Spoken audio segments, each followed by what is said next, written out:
Your heart stops. Electrical signals collapse. Your body, by every clinical measure, is dead. And then your brain does something no one expected. For most of human history, death was treated as a door. One side living, the other side nothing.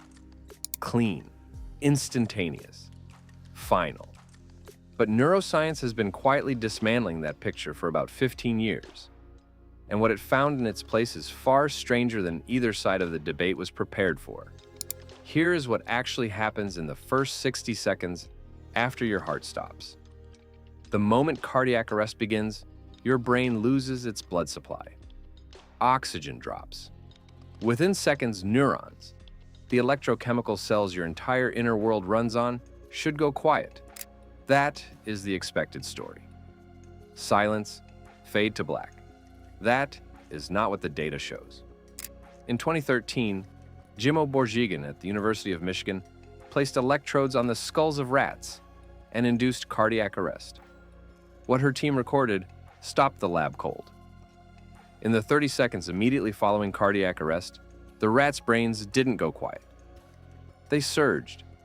High-frequency gamma waves, the same oscillations your brain produces during vivid dreaming, deep focus, and conscious perception, spiked to levels higher than anything recorded during normal waking life. The dying brain wasn't shutting down. It was, in some measurable sense, switching on. Borjigin called it a wave of excitation. Critics called it an artifact, a last electrical spasm with no meaning. But the signal was too coherent, too organized to dismiss easily. And it didn't come from nowhere. What your brain is actually doing in that window is something called disinhibition, a process where the normal suppression systems that keep neural firing regulated suddenly release, flooding the cortex with unfiltered activity. Think of it like a dam breaking. Everything held back rushes through at once. In 2023, a team led by Raul Vicente at the University of Tartu published EEG data from 4 human patients who died during brain monitoring. All 4 showed a similar surge at the moment of cardiac arrest, a sharp spike in gamma coherence, specifically in regions associated with memory retrieval and conscious integration. These were not rats in a controlled lab. These were people, and their brains, in their final seconds, lit up like a city before a blackout.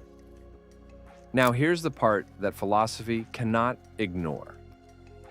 Adrian Owen at the University of Western Ontario spent years demonstrating that neural activity and subjective experience don't always map neatly onto external signs of consciousness.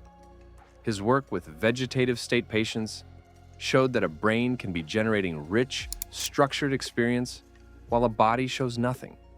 No movement, no response, nothing a clinician would recognize. If that's true for the vegetative state, what does it mean for the dying state? The philosophical argument is this: if gamma coherence is the neural correlate, the brain signature, of conscious experience, and if that signature is measurably present in the 60 seconds after clinical death, then there's a real and serious question about whether something is being experienced in that window. Not in a mystical sense, in a purely functional neurological sense. Some researchers argue the near-death experiences reported by cardiac arrest survivors, the tunnels, the life review, the overwhelming sense of presence, may not be hallucinations produced by a starved brain at random.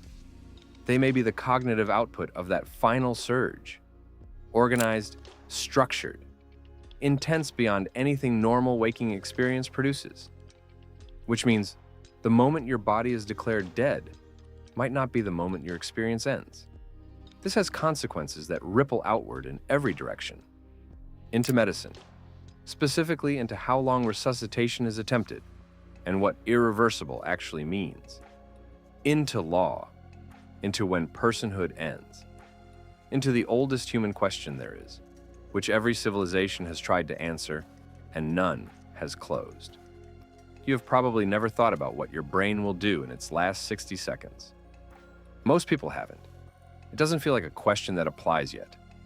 But somewhere in a data set, in an EEG readout from a dying brain, there is a spike. Organized, coherent, unmistakable. Your heart stops. Everything goes quiet. And then your brain does something no one expected. There's a lot more where this came from. Subscribe. The next one goes somewhere you won't see coming.